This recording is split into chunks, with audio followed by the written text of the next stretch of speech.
Good evening. I want to thank everyone for joining us. This is our Columbia Canal Restoration Public Engagement Meeting. We're doing this using a virtual Zoom platform, and just appreciate everyone joining us this evening for this opportunity for us to receive public comment and receive engagement in compliance with Section 106 of the National Historic Preservation Act. So next slide, Leslie. We've got a few slides prepared for you this evening. We're going to share some content. There'll be plenty of time for questions and answers. But again, I want to reiterate a welcome to our interested parties that are joining us tonight. And I also want to welcome and thank our partners at Fema, at SCEMD, the Emergency Management Division of South Carolina. I want to thank city staff for their participation in helping us develop the project to date. And I want to thank our Michael Baker team, which is our consultant that's been instrumental in helping us get to the point where we are.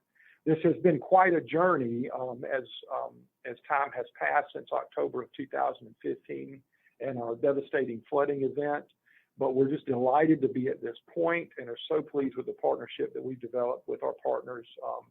And you'll hear a little bit of a summary of what we've been doing tonight. So we're excited about sharing that information and what the path forward looks like for the overall project.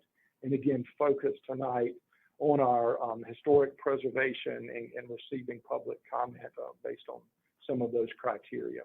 I wanted to go over a few ground rules. My name is Clint Sheely. I'm Assistant City Manager for the City of Columbia, responsible for Columbia Water. So just a couple of ground rules I want to just mention to everyone that's participating tonight that this meeting will be recorded, and it's being recorded so that we can share it at a later date and to just record and make sure we've captured all the comments and the information that we share accurately. So by staying and participating in this meeting, you're essentially providing consent to that your voice will be recorded and your comments will be recorded. And if you don't consent to that, now's the opportunity to leave the meeting. But again, we welcome you and appreciate you being with us. I want to go over just a few quick ground rules before we get into the meat of the presentation and the question and answer and public comment period.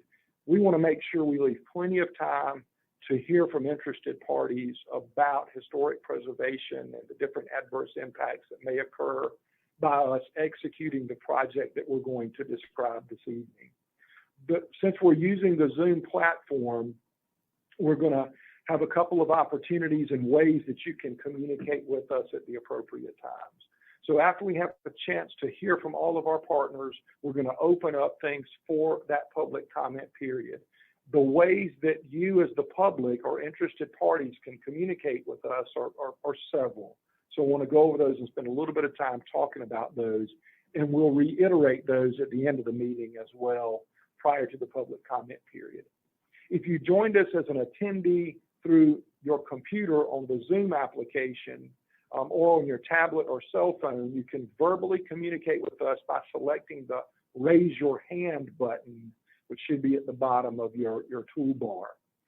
If you're joining us just through a phone, you can raise your hand by pressing *9, and you can mute or unmute yourself by pressing *6. So if you're joining by phone only, *9 to raise your hand, *6 to mute or unmute yourself. And you can always send us feedback through the dedicated email address, which is FEMA, FEMA -R, the number 4, EHP 106 at fema.dhs.gov. Let me reiterate that email address. Let me repeat that one more time. FEMA -R, number 4, EHP 106 ampersand @ FEMA, FEMA.dhs.gov. So we want to certainly give everybody the opportunity to provide that feedback. So we've got the Zoom application feature, raising your hand, the Q&A feature on your bottom toolbar. We've got *9 to raise your hand by phone, *6 to mute or unmute. We're going to ask someone to add that address, the email address that I mentioned. If someone can type that out in the chat feature, that'd be great to share that. Please note that because we want to give everybody the opportunity to give their feedback, we're going to allow 3 minutes per spoken comment period. So we've got a timer. The timer will go off in 3 minutes. If time allows, we'll have a chance to circle back. But if we've got multiple folks that want to give comments, we're going to limit the initial comments to a 3 minute period per speaker, and we'll help you navigate through that as well. So again, thank you. Next slide, Leslie. I think I've covered that material that's on the next slide, but if you'll advance one for us. Okay, yeah, I think we covered all that. So I'm going to turn it over to Dustin Ducote, who is with FEMA Region 4 at the Atlanta office, and ask him to take over at this point. Okay, everyone can hear me. Excellent. So good evening, everyone. Thank you, Clint, for that.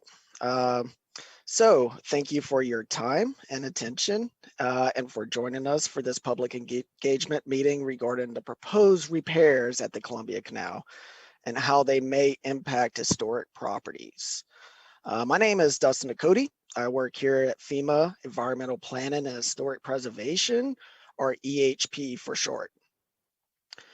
First, I will briefly introduce tonight's presenters and agenda items, and then we will have a free-form chat about what the canal means to you. So what does the canal mean to you? Let that start to kind of dwell in the head, start thinking about that. Next slide, Leslie. So these are the presenters, and I will go through the agenda items of each. So Clint Chamblee of Columbia Water, who just kicked off the meeting. Thank you, Clint. Will give an overview of the canal damages. Jessica Jones of South Carolina Emergency Management Division Recovery will discuss the flooding declaration and the FEMA project history. And then next would be Kirk Brown of FEMA Public Assistance here at Region 4 in Atlanta. Will give an overview of the proposed repairs at the canal. And then it'll come back to me, good old Dustin Ducote. I will talk about the canal's compliance review and the pending environmental assessment and where we are currently at in that process. Next up, Kyle Krager of Michael Baker International will present on the project design elements, and then Leslie Johansen with FEMA Environmental and Historic Preservation here in Atlanta as well. We'll discuss the focus of this meeting, which is how the proposed action will impact historic properties and cultural resources. Additionally, I want to give a shout out to Vincent Abril, who is also on. He is FEMA External Affairs here in Region 4 in Atlanta. He is assistant today to monitor the questions and answers at the end of the presentation. So let's go ahead and go to the next slide. Thank you, Leslie.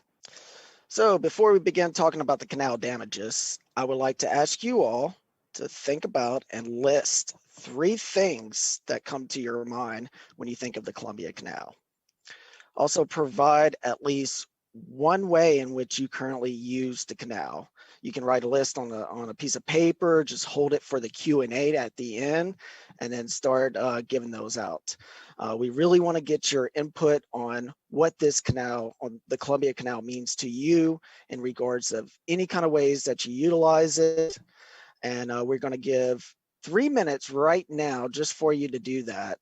But feel free to keep them coming, keep the thoughts coming throughout the presentation. So I'm going to give it, let's give it 6 till 6:13 p.m. Eastern Standard Time, which I think we're all at Eastern Standard Time right now. But just give y'all kind of some thoughts right here.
Okay, looks like my video sharing is taking up much of the screen, so what I'm going to do is stop sharing. Sorry about that. Is that much better for the PowerPoint slide?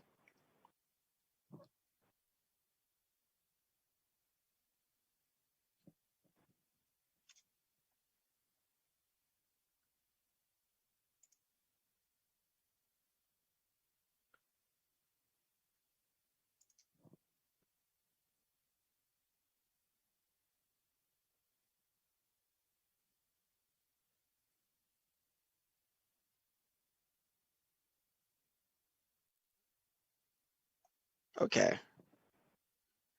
We're going to get this technicality here solved in a second.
Okay.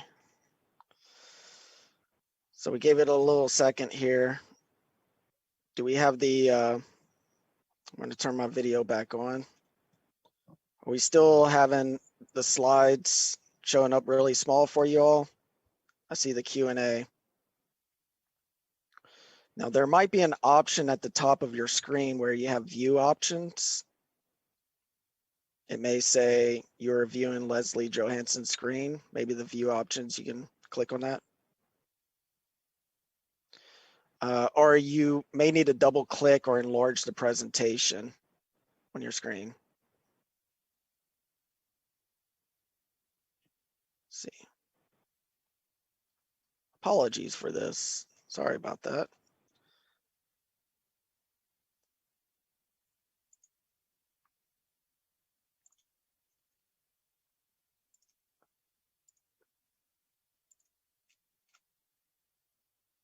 Okay. Thank you, Elizabeth. Double clicking on the PowerPoint worked for her on there. Try that. But I'm going to go ahead and proceed if that's okay with everyone. So I hope you all had a chance, but as I said, again, feel free to keep those listed items coming if you want. And so next, Clint Chamblee will take the virtual floor. Clint, it's all yours. Thank you, Dustin. Let me get my camera back on, and thanks for helping us navigate through those technical issues as well. The IT team was working back behind there. I think hopefully we've got that squared away. So I want to just give you a quick summary of the damages that occurred to our Columbia Canal. But anytime I talk about the damages that we incurred as a utility, or I'm remiss if I don't just talk about the overall tragedy that Hurricane Joaquin and the aftermath in October of 2015 inflicted on the Midlands region, and the loss of life, the loss of property, and it was just a real tragedy for our community, and one that we are still recovering from. But what I can say that I saw a strength from Columbia and its citizens that really made me proud to be a part of this team working for the city, and also just proud to be a resident of the city. So a real tragedy for our community, but we're very strong, we're very resilient, and we are working our way to bounce back and be stronger than we were before. If y'all remember, over 2 feet of rainfall in a little under 48 hours, loss of water service to a lot of our customers, boil water advisory for our entire system for about 10 days, and the loss of several critical components of our water system. And next slide, Leslie, will show just a few photos and touch on those damages. If you remember, we've got a beautiful historic hydroelectric generating facility right below the State Museum, right off of Gervais Street. And it's a 10 megawatt facility that up until October of 2015 was generating good green power for our community. Ever since the flooding event that impacted us, it's been dry. We have not been generating that good green power, and that is a key initiative. We want to get back in that business. We think that's the right thing to do. So restoring that hydroelectric facility to operation, repairing those damages is part of this overall project. Next slide, Leslie. Next is the Spillway. If you come across the pedestrian bridge at Riverfront Park, our canal water plant's on the city side, and the embankments separates the canal and the river. There's an emergency spillway that was damaged during the flooding event. That's a key component for us to maintain appropriate levels and maintain control of the level in our canal and the operating system. So that was damaged. That is part of the repair process as well. Next slide, please. There are head gates. Our canal embankment is about 3.1 miles long from the hydroelectric generating station at the end, at the terminus of the canal, to all the way up to the head gates. And if those of you that have walked our canal know how beautiful it is up there, that is a gorgeous historic structure.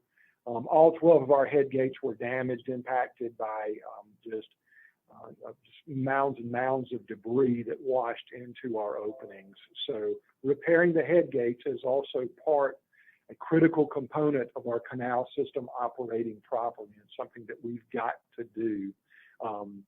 So right now we've got one gate that is operational, that helps us operate as a water supply, and that's working well. We've got to get all those 12 head gates restored and operating properly in order for us to have full water supply and hydroelectric generating capabilities. So next slide, Leslie. So the final one that I'll just give is a summary of the damages. You probably all remember the breach of our canal, and that's what really impacted us. We had to work round the clock to build a rock dam perpendicular to the flow of water in the canal. We had Chinook helicopters dropping sandbags. We had over 1,200 linear feet of our embankment severely damaged by the flooding event that occurred, and about 1,200 linear feet severely damaged. About 100 feet just completely washed away that you can see in the photograph. So we had contractors and city staff and National Guardsmen and Emergency Management Division and FEMA folks working around the clock to stabilize things, secure our water supply, get us back in business so that we could get clean, safe drinking water to all of our citizens in a very short time frame. So tonight we'll talk a good bit about these embankment repairs, a more detailed scope of what's going to be happening, and then touch on the historic preservation elements that we need to think about as we go through these repairs that are necessary for our community. So with that, I will turn it over to Jessica Jones with South Carolina Emergency Management Division, and Jessica is going to share her perspective.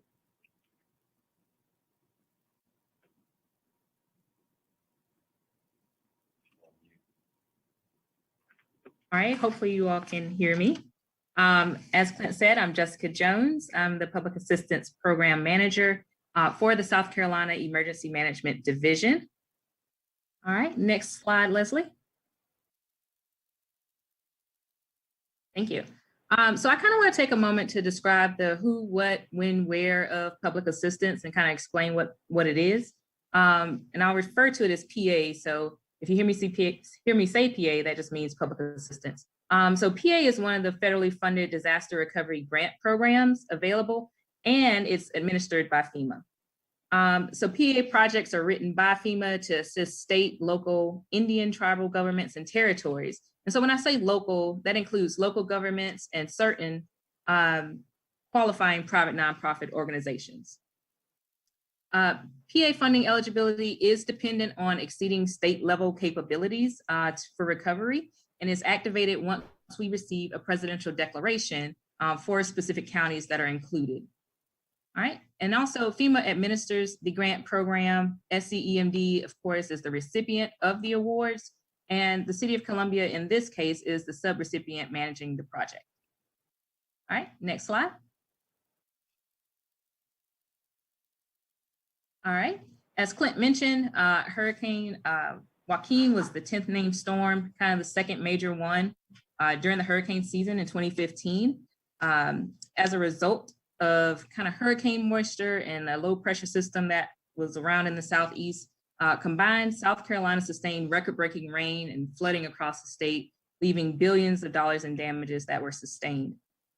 So South Carolina received its declaration for public assistance in 35 counties across the state, to include Richland County, in which the City of Columbia is situated. We received that declaration on October the 5th of 2015, and it was designated as 4241. The incident period lasted from October the 1st to October the 23rd, meaning that that was just the time period in which there was disaster causing incident. All right, and next slide. All right, and the reason we're here tonight is, of course, talking about the Columbia Canal project. The canal was significantly damaged, just as mentioned. Not only were there damages adjacent to the popular Riverwalk attraction that we all know and love, the canal was also, or is also, a significant source of water to the city. So understanding the damages that occurred, proposed repairs, it was a very complex and collaborative effort from both FEMA, SCEMD, and the city and their engineering team. So FEMA was tasked to write the scope of work that's going to return the facility back to its pre-disaster conditions. And then there were also some compliance requirements that the Federal Energy Regulatory Commission, or FERC, have, and so that led to a much broader scope of the work that needed to be done. Total currently right now, we're looking at about 42 million in federal dollars that are going to be attributed to the Columbia Canal. And then also under FEMA policy, FEMA is going to review all projects for environmental and historical preservation compliance, which triggered the environmental assessment, and it is no work is recommended to commence prior to completion of the process. And so that's what led us here today. I'll turn it back over to you all.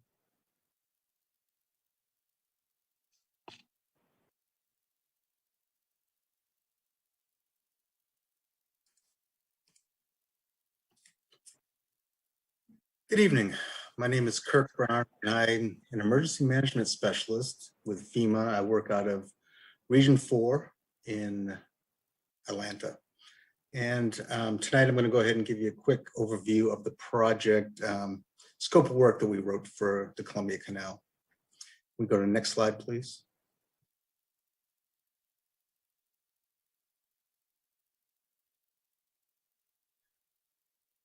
Okay, the mission of FEMA PA program, Public Assistance, is to provide assistance to the state, to territorial, Indian, tribal, and local governments, and certain types of private nonprofit organizations, so the communities can quickly respond to and recover from major disasters or emergencies declared by the president. Next slide, please.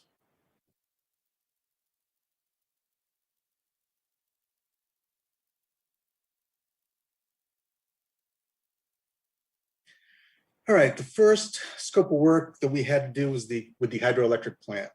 What we're going to do is replace the water damaged generators and all the electrical equipment that was damaged by the flooding. We're going to repair minor damages and erosion to the facility and the surrounding area. We're also going to perform flood proofing mitigation.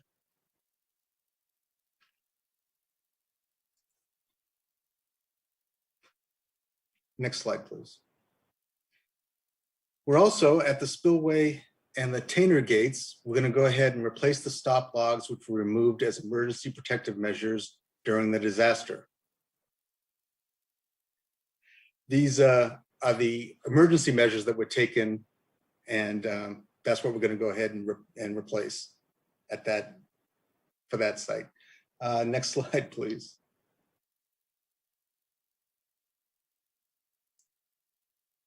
Okay, we apologize. We're trying to fix the screen view for the viewers, and I don't think we're doing too well of a job. If you can let us know in the chat if it was any better. Okay, thanks, Leslie. All right, so we've gone through site 1, which was the hydroelectric plant, site 2, which was the spillway, which is going to get emergency protective measures performed. In other words, we're going to replace the stop logs that were cut out. Then we get to the head gates. At the head gates, we're going to remove the emergency bulkheads from the 12 gate openings and remove all the sandbags and debris which were trapped under the actual gates. When the storm first started, the gates weren't able to close due to debris that was trapped underneath of the gates, since they are a gravity closure system. And then we had to put bulkheads in front of them to go ahead and actually physically close off the water flow through those gates. So those will be removed. Those are considered emergency protective measures, and we're going to remove that material. Next slide, please, Leslie. All right, probably the major portion of the project, of course, will be the canal breach in the embankment area. We went up and down the embankment and found all the damages underwater and above water. And so we need to repair approximately 14,000 linear feet of embankment damages and stabilize those areas with riprap, which are, of course, larger stone, which is used to reinforce the embankment and protect it from rapidly moving water and that type of thing. We also need to repair approximately 1,125 linear feet of damaged levee at the hydroelectric plant. This is right below Clapman Bridge, where the breach occurred and the partial breach occurred. So basically, we're going to restore the area to pre-disaster conditions from the Clapman Bridge all the way down to the hydro plant, and of course, remove the cofferdam that was put in and return the area back to its normal in-kind type site as it was before the damages. Next slide, please, Leslie. As you can see from this, and Kyle and Leslie will go into this a little more detail, at the upper left, you have the head gates, and then you see the drawing going down the canal. Those are repairs, embankment repairs, tow repairs, underwater repairs. The lower portion of that continues on until you get down to the breach area where the blue line is and the green area. And finally, the hydro plant at the last of the slide on the right-hand side. So that's a quick overview of the scope of work that we wrote into the project and the project worksheet for the Columbia Canal. Next slide, please. And I will turn this back over to Dustin. Okay, thank you. Apologies for the technical difficulties on there. We're going to share the PowerPoint slides with you all. So we'll get that forthcoming on there. So I was trying to, in the background, fix that. I think I made it worse, maybe. But the virtual environment, right? The show must go on. So thank you, Kirk, for that overview. I'm going to do a brief overview on FEMA's compliance review currently for the Columbia Canal as it pertains to the environmental and historic preservation laws and executive orders. So next slide. Okay, so this project is currently undergoing a National Environmental Policy Act, aka NEPA. FEMA EHP determined that the proposed repairs elevate the NEPA review to an environmental assessment to analyze the impacts to the natural and human environment or resources. These are the resources that we are analyzing the impacts to based on the proposed repairs. We have biological resources, water resources, physical resources, socioeconomic resources. And up there in that corner over there, if you could see it on the slide, is cultural resources. That's where we are right now. So biological resources, what does that entail? That's so broad that FEMA is required to review for Endangered Species Act and all sorts of other biological resources. So we put that in that section. Water resources such as Clean Water Act, physical resources such as Clean Air Act, socioeconomic resources such as environmental justice, and we also have other executive orders such as floodplain management and wetland reviews on there. So again, we are currently reviewing the cultural resources and more specifically going through the Section 106 process under the National Historic Preservation Act. All right, Leslie, next slide. Okay, this slide shows where FEMA Environmental is currently in the compliance review process today.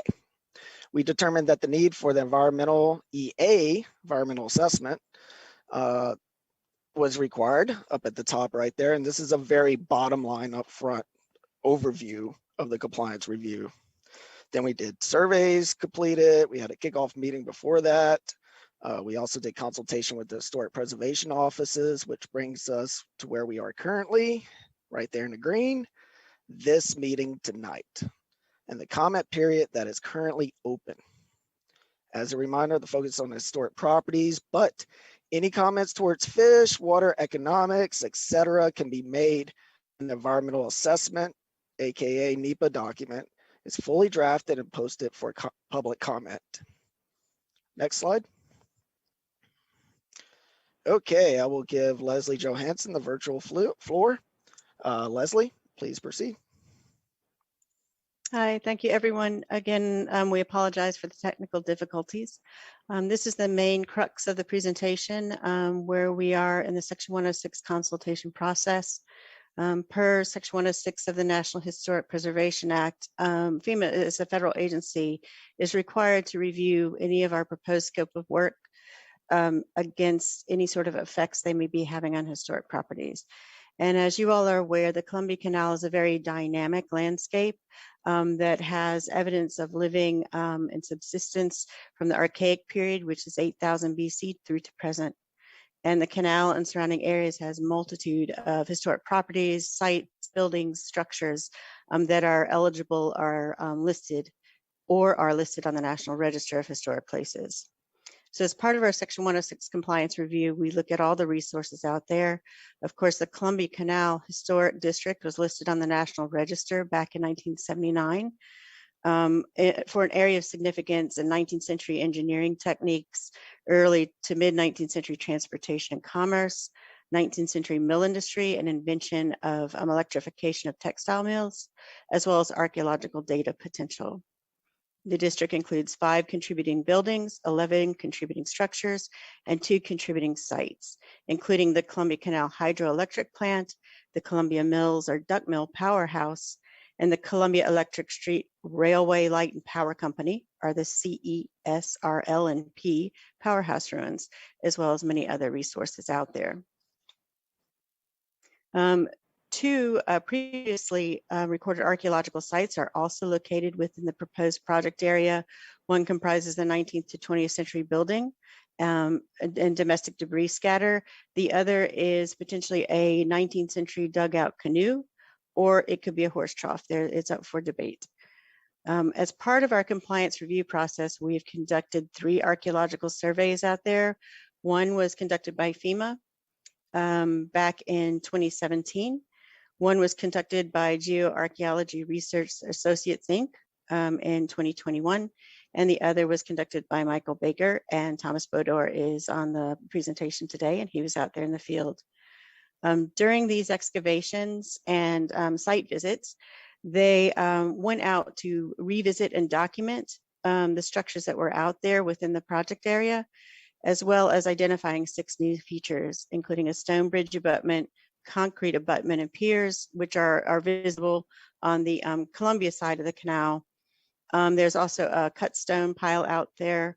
There's a remnant of a 19th century tow path along the canal, which is on the berm side, as well as a timber bulkhead within the canal bed that you may have seen as you go out there, because that portion of the canal is dry.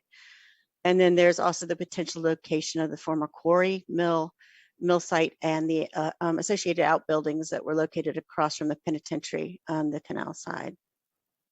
Through our consultation, we have determined that the scope of work as proposed is going to cause an adverse effect to historic properties. Based on the scope of work, it will be altering characteristics of historic properties, which qualify them for inclusion in the National Register of Historic Places, and therefore we are in that adverse effect finding. So the main purpose of this meeting, now that we have started our consultation with SHPO and interested tribes, is to open the conversation up to the public.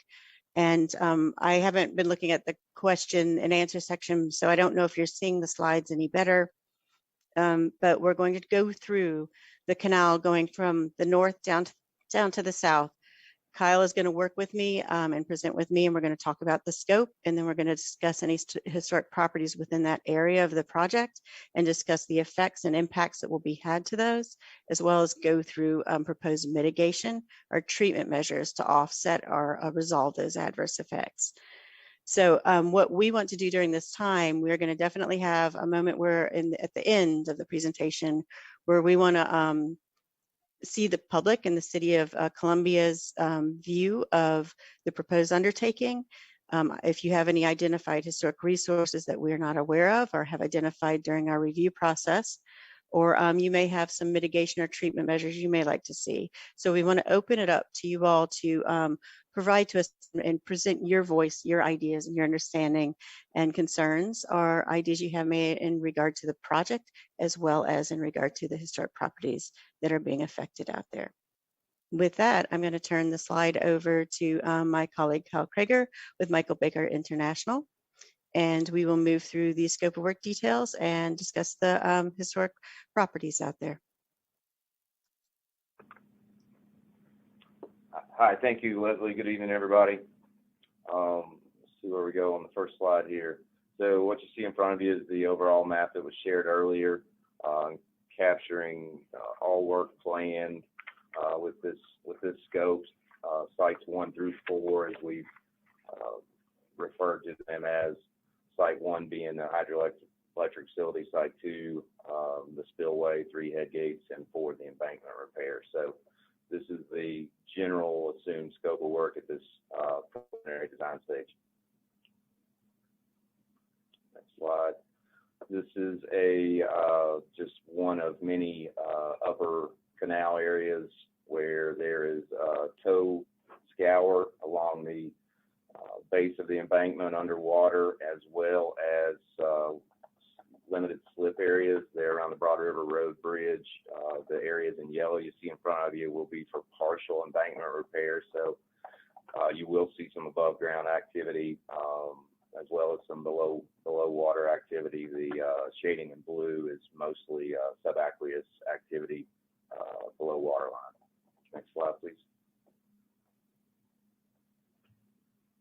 This is a photo of a limited slip area, what we're referring to as the upper canal embankment area for tow repair, as well as you can see some escarpment there on the surface, some fissure failures there. Those are scheduled for repair as well. Next slide, please.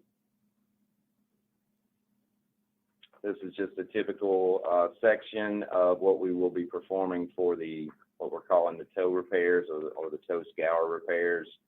What you see in front of you is the subaqueous riprap placement that we were talking about. A lot of this work will occur below water level, so you won't see much of it from the surface. Next slide, please. I believe this is just a duplicate of what we just talked about. There we go. This is a little more of the limited slip areas or soil slip areas. These areas will require the partial embankment repairs, where activities will be going above be going on above water line as well as below water line. Next slide.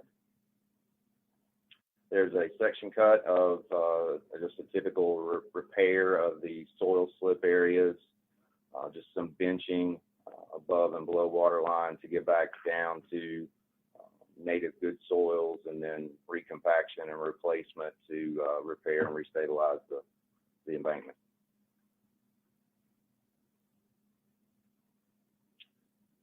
Okay, Leslie, I think you're up.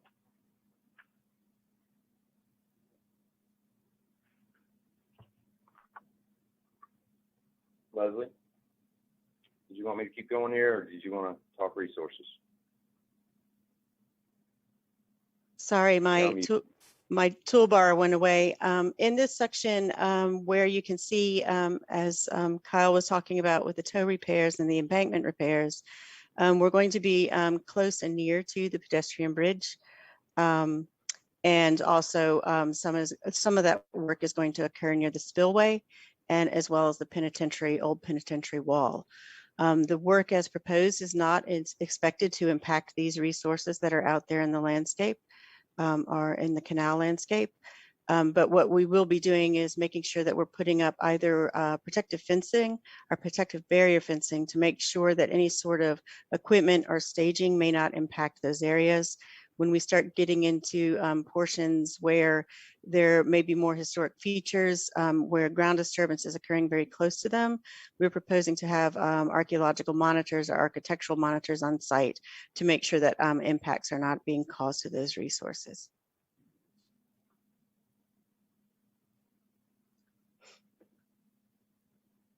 And this is just a photograph of the same area with the embankment repair, and you can see the penitentiary wall in this area. And this is a historic picture of that penitentiary. I'll turn it back over to you. And so this exhibit here is kind of the focal point of the embankment repair. We're currently scoped to completely remove approximately 1,125 linear feet of the embankment in totality from the existing hydroelectric facility to approximately about 150 feet north of Clapman Bridge. So everything there in front of you shaded in dashed red will be removed and then replaced with the effort. Now, to accomplish that, we've got to do a couple things prior to that you can see in the exhibit, and this is all very schematic in nature at this point. But to accomplish the removal of the embankment as well as the removal of the temporary rock dam installed in 2015, we're actually planning on installing another temporary rock dam upstream, as your cursor there is pointing to remove the existing rock dam and the embankment downstream of the temporary rock dam that will be placed. So this whole area here is going to be greatly impacted, greatly disturbed. Preliminary quantities show the earthwork activities on the neighborhood of 100 to 150,000 cubic yards. We've got to perform some Dominion Energy electric relocations in this area. This is going to be a large disturbance in this area, and the resources in this area are going to be impacted, and that's why we're here tonight. This is a typical section of the embankment demolition and replacement, as we're calling it. Basically, what you see in front of you, the dashed hatch is just the embankment that will be removed. You can see there over on the riverside, to accomplish the replacement of the embankment, we will be installing a temporary coffer dam to prevent any river flooding from flooding out our construction site while we're repairing and replacing the embankment. So again, large earthwork activity in this area, and it's going to be of great impact to the resources. Next slide. Okay, sure, thank you. In this area, this is the location of the proposed quarry site, as well as along the berm, there is evidence of a tow path that was put in place. Of course, you can see from the hatched mark is the expected and anticipated northernmost portion of where ground disturbance is going to occur. But when they're out in the fields that they may need to, and doing construction, it may need to move a bit further. So we're not at this point in time completely expecting to impact buried deposits in this area, but we will have archaeological monitors on site just in case, especially with the placement of this temporary berm. And in this area, I'll move to the next slide, but this is just kind of details where that historic quarry was across from the penitentiary. And you can see here, there's the features that are across and the quarry itself that are on the canal side across from the city of Columbia. Also in this area, it's a little closer in zoom, we have one of the towers, the electrical towers that is going to be taken away, as well as when they're stepping down to repair the berm in this space. The proposed and most anticipated northern portion is cutting right through the CRS and SL and P powerhouse ruins. So of course, this will be an adverse impact to these resources. And we're still in discussion to see if there are ways that we may consider taking into consideration this resource. As proposed right now, it's cutting the resource in half. Things to mitigate or treat this would be documentation, whether it's using digital LiDAR photogrammetry to properly document this feature, as well as take proper photo documentations. If it is to be demolished and removed, one of the things we are considering is if you take it apart and systematically utilizing architectural historians and document as you go, there's potential for reconstruction. There's also potential for reuse of these materials. You can see the ruins that are here are remnants. The other thing that could potentially be done is, if you see here in the aerial view, you can see kind of the footprint of the ruins. So once the canal berm is reconstructed, there may be potential to utilize some of these materials to kind of retranslate this footprint in the landscape, and also public interpretation. So this one is an area that is an adverse effect, and we're taking into a lot of consideration, and I'd be very interested in understanding and knowing a bit more about what the community might have in mind, or ideas they might have in mind for that resource.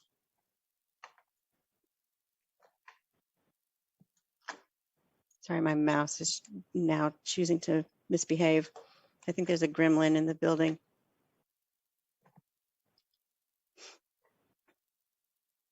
Okay, Kyle, turn it back to you. We don't have to spend a lot of time here, but this is again just kind of a zoomed in schematic of the preliminary design approach as documented in the project worksheet. The 2015 cofferdam will be removed. There'll be some canal reshaping activities that occur downstream, obviously, of the temporary 2015 dam. There's a large amount of sediment built up in front of the existing hydroelectric facility that somewhat may compromise the hydraulic carrying capacity of the canal itself. So while we're in there and performing such a great disturbance, we are going to fully maximize the design intent of the canal.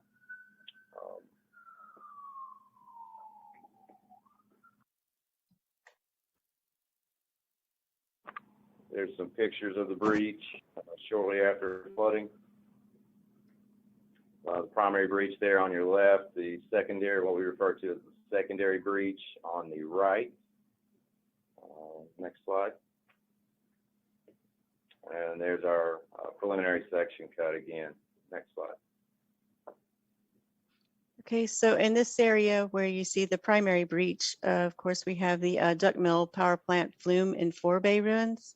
During recent survey out there, these were documented rather quickly in the field. It would be good to do more, again, full-scale documentation The proposed scope of work is to remove these ruins so that they can patch the breach and repair the embankment, and they are located here on the edge of the breach. Again, this is looking at recordation, documentation, public interpretation. I know that there are already panels out there. There could be places to add to this or enhance, maybe with some new technology in creating ways for people to walk through the landscape and explore what was there, and also potential for reuse of those materials if that is an opportunity. These are just some more pictures that were taken. Some of these were from the recent site visit, and some were from an early visit by Fema back in 2017. And of course, here's a historic view of that duck mill plant. And then also you'll see the bridge and forebay and the flumes. So this is all kind of like the remnants of this landscape and features.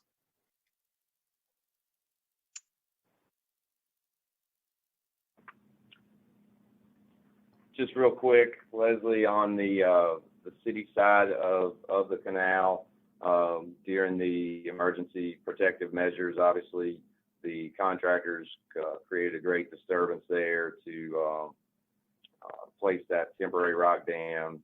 As Clint alluded to, the 24/7 operation there, that was an activity that was just an absolute necessity. So once that 2015 rock dam is removed, there'll be some reshaping activities that go on that side of the embankment. That was all this slide was capturing. Next slide. Okay, when we look at that reshaping, there are a couple of right here abutments, because that reshaping is going to potentially go all the way down. And Kyle will be talking a little bit more about the canal bed reshaping next.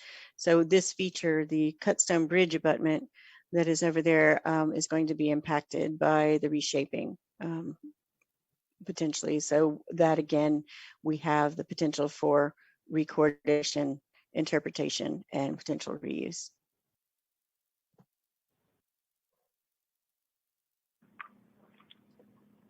And this slide is again just the same exhibit, talking a little bit more. I may have got ahead of myself a little bit on the canal reshaping and the canal bed, if you will. But again, the intent is to remove a lot of that sediment there in front of the hydroelectric plant that has built up over the years, restoring the canal to its former glory. And this canal reshaping, the bed reshaping, of course, is necessary to remove the sediment. But within the canal bed, if you've been down to that area, you might see some of the wooden timbers of an old timber bulkhead that was thought to be part of the earlier construction of the canal. Much like when we're having this temporary cofferdam, one suspicion or idea is that this was an earlier reiteration of kind of like a cofferdam, so that they could plug the canal, have a dry area, so that they could build the canal features to the south. For this, and you can see it here, going kind of towards the breach and towards the site. What the proposed treatment measures is to record this, do an archaeological, it's a phase 3 excavation, so it's a full data recovery of either all or proponents of the timber bulkhead, so we can understand a bit more of what this feature was in the history of the canal evolution. And this is just some more pictures of that timber bulkhead remnants.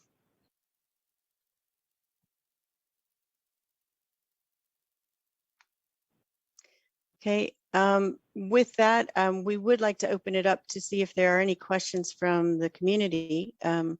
Also, are there any features that you as the public may be aware of or have an interest in that we have not considered in regard to our Section 106 compliance review, and that you may have questions about?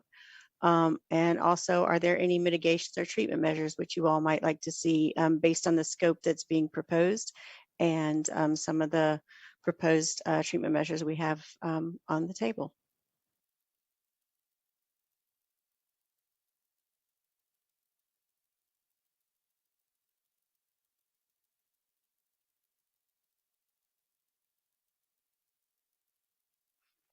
It looks like Amy, I'm so sorry. It looks like you're still having issues with seeing the slides. That's perfectly great. If you would like to email us any questions that you may have.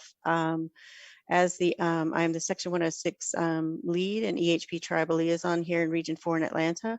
I'll be working with Dustin in regard to the environmental assessment, but I will also be able to answer any questions and respond to any thoughts or ideas you may have.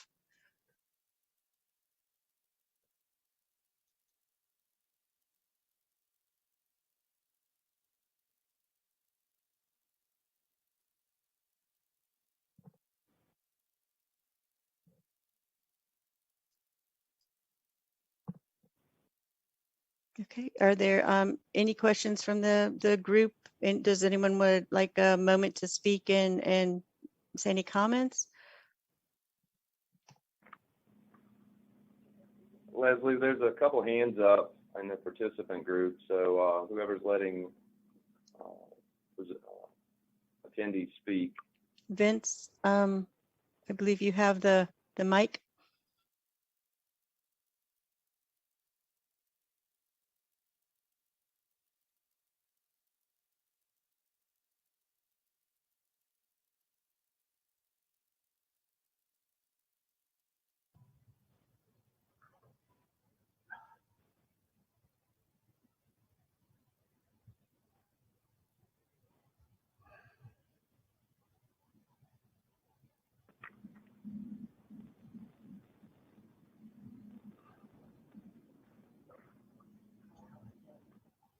Hi, it sounds like we might have someone open an open mic. Is someone out there that wishes to speak? Charles? Hello, Hi. I guess it's me, it's Charlie Liedecker. Good evening. Hi, nice to see you all. For the screen challenged Zoom. I have a lot of questions and comments, and I don't want to monopolize the whole period, but maybe I'm the only one to be able to get through right now. Who knows? I didn't hear anything about the work schedule and when it's going to start, how long it's going to last. That's just me as a neighbor interested. But what that goes to is, I think it's really important, since this is a resource that a lot of people use, recreational users, walkers, bikers, joggers, yada, yada. I'd really like to see the entire towpath open to the public during the construction process and during the archaeological work. I would hate to see a big construction fence at the gate and nobody's allowed in. When you're doing this work, to me as an archaeologist, it's extremely interesting. And when you start exposing some of the features, like the duck mill or whatever you call it, the CRL S&P powerhouse, when that archaeological work is in progress, that's the only time that these resources are going to be visible in live 3D to the public. And I've done archaeological projects in these challenging conditions, and so often the resource is only has like a 15-minute moment of fame. And I think it's really important to make sure that the construction site is accessible, you know, using all necessary safety precautions, but so people can come and see what's going on, see the archaeological work, see the features as they're being exposed. And I think that's a really important thing. So that's big comment number one. The other thing is, I see a huge, huge opportunity for public interpretation. And I'm curious about whether or not the public interpretation program has been even conceptualized or planned, and how do I get involved in contributing my ideas to the public interpretation program? What is the public going to have when this is done? So I know in the Section 106 process, there's sort of a formal invitation to be a consulting party or something like that. And In the NEPA public process, it's a little different. Any, stray person like myself can just come to a public meeting, but in a 106 consultation, I know it's a little different. I'm not an NGO or a government agency, but I would like to, elbow my way into the discussions for the ultimate public interpretation program, if it hasn't been even conceptualized or finalized yet. So that's it in a nutshell, what I'm interested in. Okay, thank you very much, Charlie. First, to speak to the public engagement and having the towpath or the walking path open, I do also think that's a really good idea if there's a way to safely have maybe some public excavations or some tours around so that the community can see and learn a bit more about how archaeologists work, as well as learn a bit more about those resources. So that's something that we can, when we get back to the table, I can speak with the city and Kyle and see if there are ways that we can do that safely so that no one is getting hurt.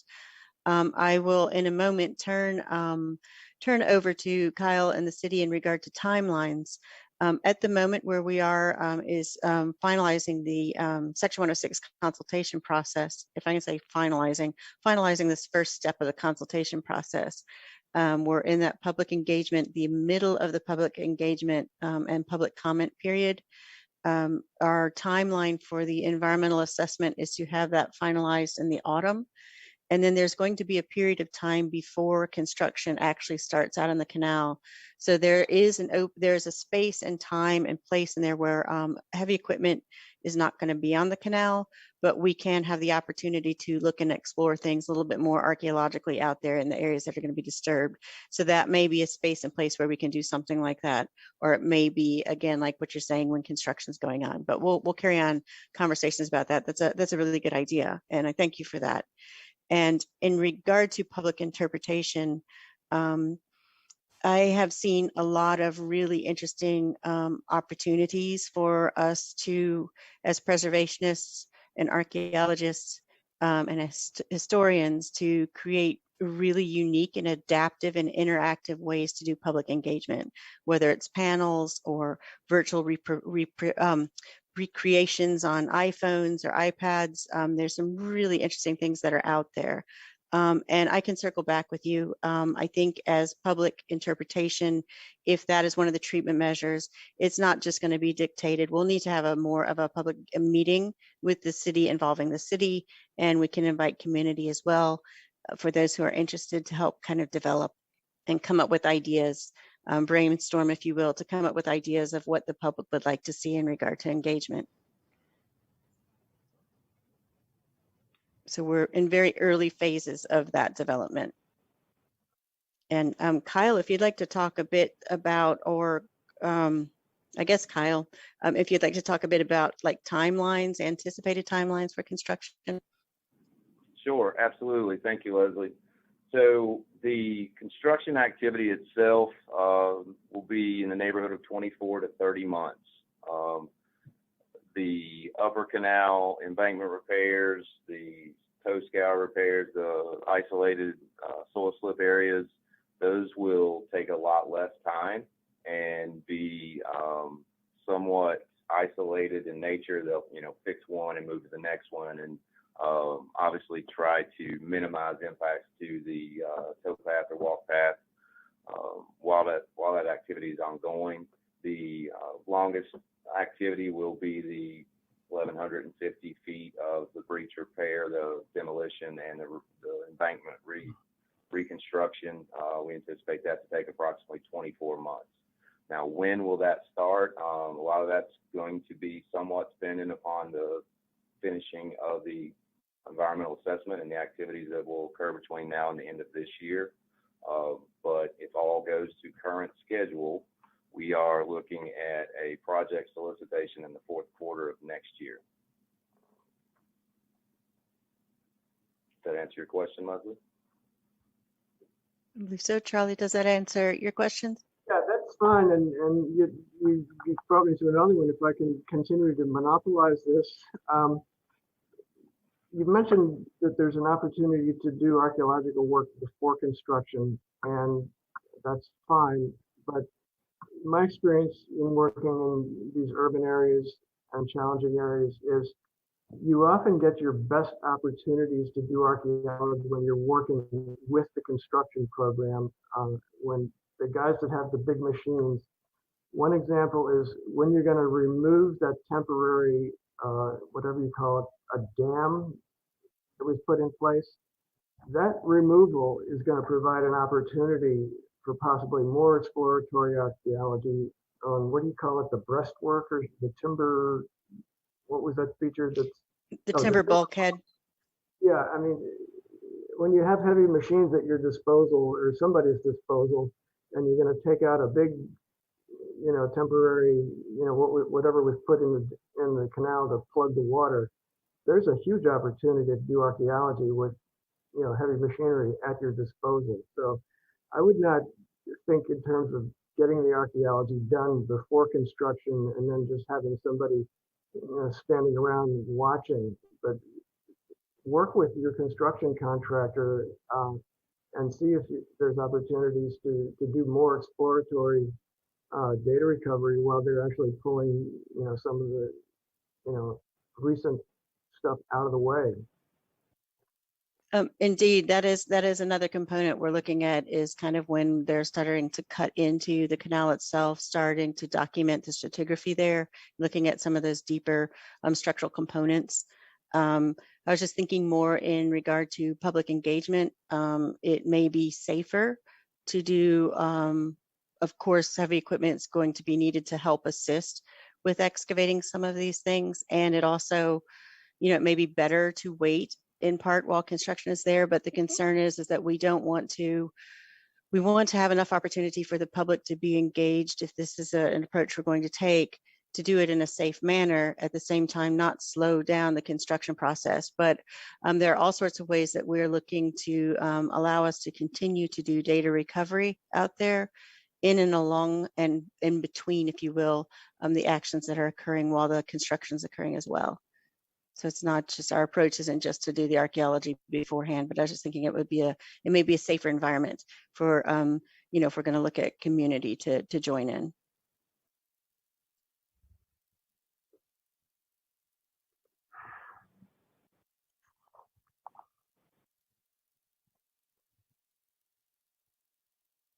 Are there any other questions or comments or thoughts you all may have? I think Mike Dawson has his hand up, if someone can unmute him.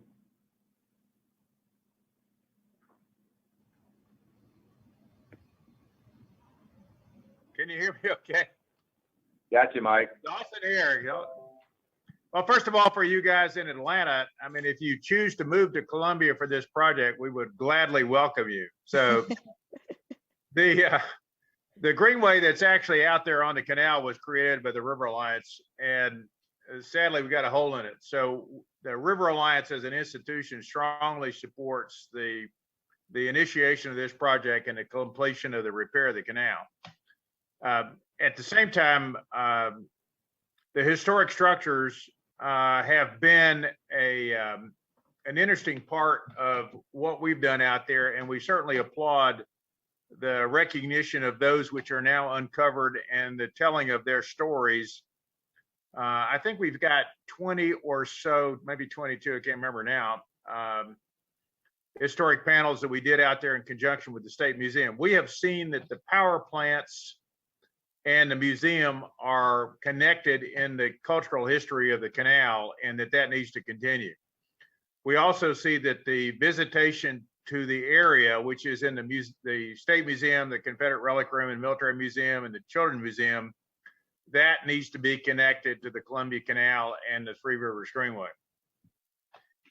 Associated with this project, but not funded by it, we are building a bridge above 126 across from the canal to what I would call the zoo side of the Broad River, and then connecting that to our existing Saluda Riverwalk project. So we see this as the repair of the canal is essential to connecting all of the visitors to the Saluda, including the 1 million or so folks who go to Riverbank Zoo, down to everybody who is downtown and to the museums itself. So however we can help with this process, we are prepared to do that. And we applaud what is being considered today, which is the cultural legacy of the past. So any question for me?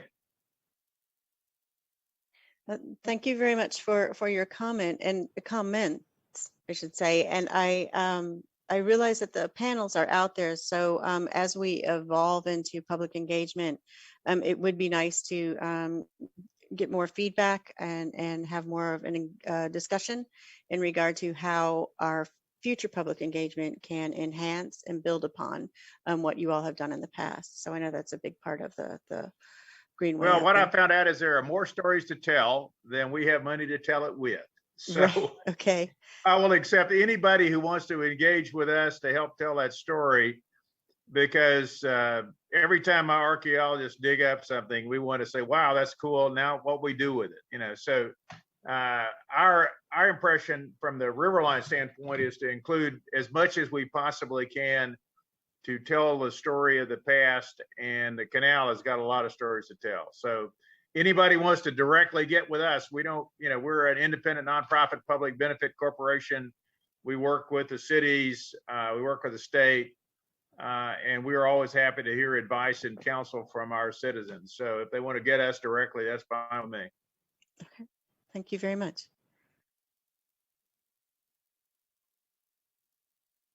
Okay. Does anyone else have any questions for us or comments?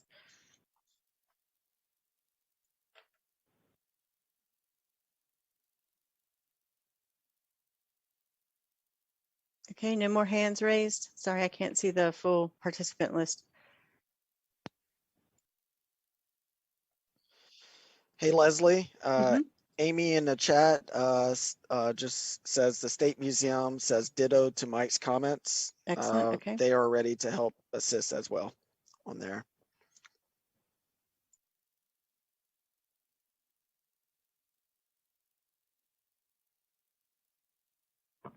Looks like Mike Mayo has his hand raised. If someone can unmute him there. Yes, it's Michael Mayo. I'm the owner of Palmetto Outdoor. We're a local outfitter here in West Columbia, South Carolina. And we started years ago, and we've developed we've always known that there's a recreational resource on the Saluda into the confluence, and then merging with the Broad, and then eventually becoming the Congaree. I'm also a resident of West Columbia and frequent the Riverwalk and that side of the river. I've been a whitewater boater since I was 6 years old, so I'm very familiar with the levels of the Saluda, Broad, and Congaree. And I've wondered if there's been any type of adverse impact study on how the operation of the hydro plant will affect the residents of West Columbia, the outfitters and river users of the confluence.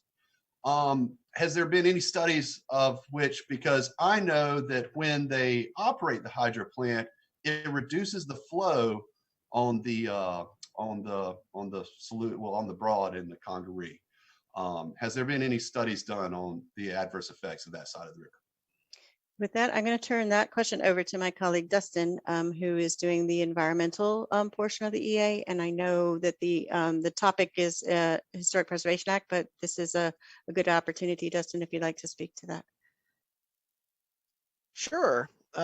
Okay, so this is a water resource right here. So the hydroelectric plant, the way that it's operating, it is not a FEMA action for the public assistance project. We're focused on the repairs and how that would impact the resources such as the water and the water levels and so forth on there. But it is a good question on here, and I just want to make sure that I get it down just to reanalyze and look at that with the water resources section of the EA. So your question is as a whitewater boater, are there any adverse impact studies on how the hydroelectric plant will operate when it's fully operational, and how that will impact the Saluda water levels? Is that correct, Michael? That is correct. How it would affect those water levels. That's correct. Okay. Well, we will write that question down and we'll get back to you on there. We just want to keep the focus on the section 106, but I will get back with the city and the experts with the water levels and so forth, and we will get a response. Is there a way to get into contact with you? Yes, I'll send that. Yeah, there is. Okay, absolutely. I want to take your comment down and treat it with respect and get you a response. Okay, Michael. Thank you. Mike, if you want to send us an email to that, I believe they put the email in the chat, the section 106 email. Wonderful. Yes, I see it. Yeah, sure will. Thank you. Thank you. Yes. And all these, the resources will be covered in the environmental assessment, and that will to be the drafted EA will be available for public comment and review too as well. On there. Thank you. Okay, thank you. Leslie, looks like we have Mike Dawson again with his hand up. I think he's actually unmuted. So Mike, can you go?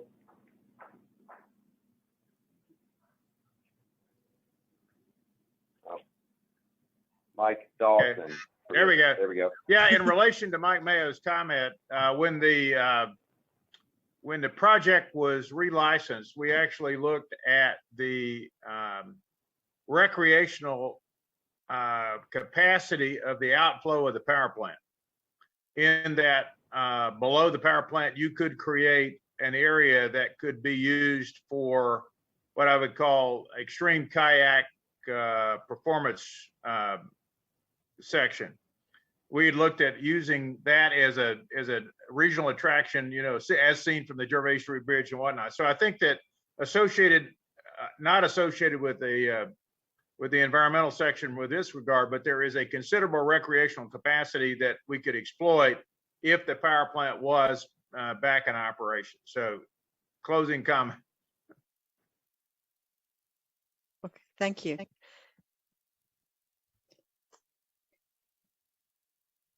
Are there any more questions out there?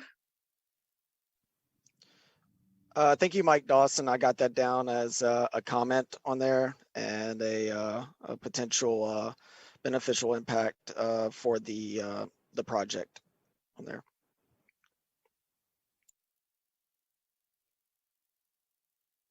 Okay, and I see in the chat that they're putting all the email as well as where to mail any sort of questions that you may have, and that there's a full replay of the meeting with full screen view of all the slides that you can see on YouTube as well. So hopefully that will be helpful for everyone. Before we move on to closing, are there any more questions or comments that the public would like to share? Please note our public comment period is open. Still, is that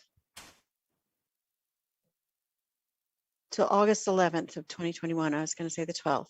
So at any point in time, you can send us any comments or questions and send us an email or write us a letter if you prefer to send it by mail. And with that, are there any other questions before we close?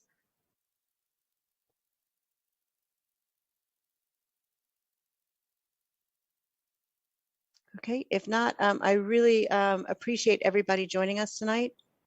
I want to thank my colleagues with the city and with Michael Baker and with emergency management, my colleagues in PA and external affairs, as well as Dustin across the room.